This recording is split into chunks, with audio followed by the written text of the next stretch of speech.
Hello मेरे प्यारे बच्चों, फिजिक्स चैनल पे आपका वेलकम है। जो हम लोग की नीट की सीरीज चल रही थी उसमें हम लोग मैग्नेटिक इफेक्ट ऑफ करंट के टॉपिक को देख रहे थे।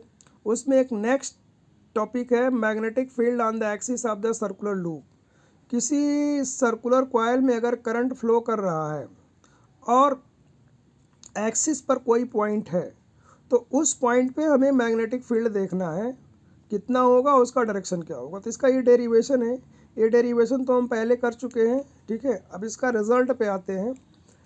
रिजल्ट इसका आता है mu 0 I R square upon 2r² plus x square to the power 3/2।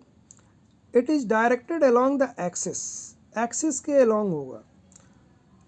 Towards the loop if the current is in clockwise direction, माने लूप की तरफ मतलब सेंटर की तरफ होगा। Away from the loop if current is in anti clockwise direction. क्या मतलब है इसका, ज़रा मैं आपको दिखाता हूँ। देखिए, ये देखिए, जैसे ये कॉइल हमारी एक्स वाई प्लेन में रखी हुई है। किस प्लेन में रखी हुई है? एक्स वाई प्लेन में।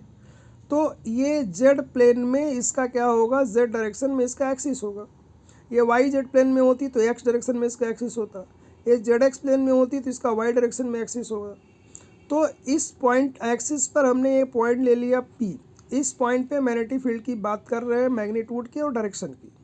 तो इसका डायरेक्शन क्या होगा? या तो ये इसका सेंटर मान लीजिए, है ना, सेंटर की तरफ होगा, या तो सेंटर से क्या होगा? दूर होगा। देखिए, करंट जो फ्लो कर सकता है वो दो तरह से फ्लो कर सकता है। या तो करंट इसमें कैसे फ्लो करता है? Anti clockwise. या तो करंट इसमें कैसे फ्लो करता है? क्लॉकवाइज। देखिए, इस तरह से क्लॉकवाइज करंट फ्लो कर सकता है, एंटी क्लॉकवाइज करंट फ्लो कर सकता है। तो इसके अकॉर्डिंग इसमें दो डायरेक्शन यहाँ पे देखने को मिलेगा। तो वही चीज़ में दिखाया गया है आपको कि अगर इसमें करंट का डायरेक्शन क्लॉकवाइज डायरेक्शन है तो towards the centre of the loop, माने लेफ्ट साइड में हो जाएगा। और अगर एंटी क्लॉकवाइज है तो away from the centre of the loop, तो ये बाहर की तरफ हो जाएगा, है ना। तो ये इसके डायरेक्शन की बात हो गई। अब P पॉइंट की ज़रा बात कर लेते हैं। If the point P is far away from the current of the loop, अगर ये बहुत ज़्यादा दूर है, जैसे x डिस्टेंस पे हमने पॉइंट लिया था, तो x ग्रेटर देन r है। x क्या है? OP। O माने सेंटर, P माने पॉइंट जो एक्सिस पे है, r इसका क्या है? Radius. The magnetic field strength at the point P is given mu 0 I R square upon 2। ये आर इसमें नेग्लेक्ट कर देंगे, r² प्लस एक्स स्क्वायर को हम क्या लिख देंगे? X square. क्यों भाई? क्योंकि r बहुत छोटा है। तो देखो, ये r² प्लस एक्स स्क्वायर की जगह हमने r² को यहाँ से हटा दिया तो x² टू द पावर 3/2 आ गया। और ये पावर जब मल्टीप्लाई होंगे तो 2 से ये 2 कट जाएगा तो 3 आ जाएगा, तो 2x³। अच्छा, ये आई r² है, तो एक काम करो, पाई से ऊपर मल्टीप्लाई कर दो, पाई से नीचे मल्टीप्लाई कर दो। ऐसा करने से क्या होगा? आई इंटू पाई r² हो जाएगा ये, और नीचे पाई x³ आ गया। पाई r² क्या होता है? एरिया। तो आई ए हो गया, ये 2πx³, है ना। ए पाई r² क्या हो गया? एरिया हो गया। एक चीज़ और देखो, ये आई ए को हम m भी लिख सकते हैं। क्या लिख सकते हैं? ये जो आया b बराबर म्यू 0, b बराबर क्या आया? म्यू 0 बाई 2π, है ना, आई ए अपॉन x³। यही है ना, म्यू 0 अपॉन 2π आई ए अपॉन x³।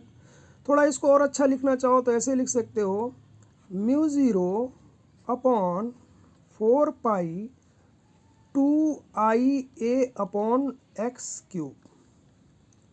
ये आई ए को क्या है?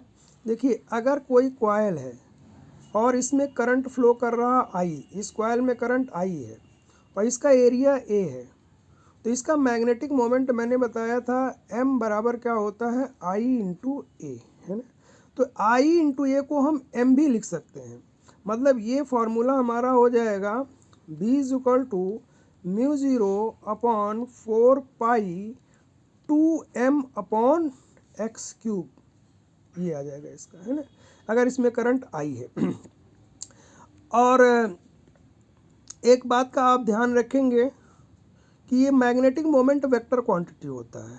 इसके डायरेक्शन की बात कर लें, ये जो मैग्नेटिक मोमेंट है ये m कैप, है ना, मैग्नेटिक मोमेंट, इसका डायरेक्शन होता है south to north magnetic moment का। तो अगर इसमें करंट फ्लो कर रहा है इस तरह से एंटी क्लॉकवाइज, तो ये क्या बनता था, नॉर्थ पोल।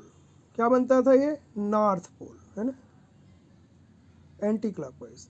और अगर क्लॉकवाइज ये फ्लो करेगा तो ये क्या बनता था, साउथ पोल। तो अगर ये एंटी क्लॉकवाइज फ्लो कर रहा तो ये कौन सा पोल बनेगा, नॉर्थ पोल बनेगा। और अगर ये नॉर्थ पोल बनेगा तो इसका साउथ पोल हम लोग कहाँ मान लेंगे, नीचे की तरफ, है ना, इन्फिनिटी। देखिए एक्स वाई प्लेन में ये सेंटर है, तो इसका जेड एक्सिस माइनस इन्फिनिटी नीचे होगा, प्लस इन्फिनिटी ऊपर होगा।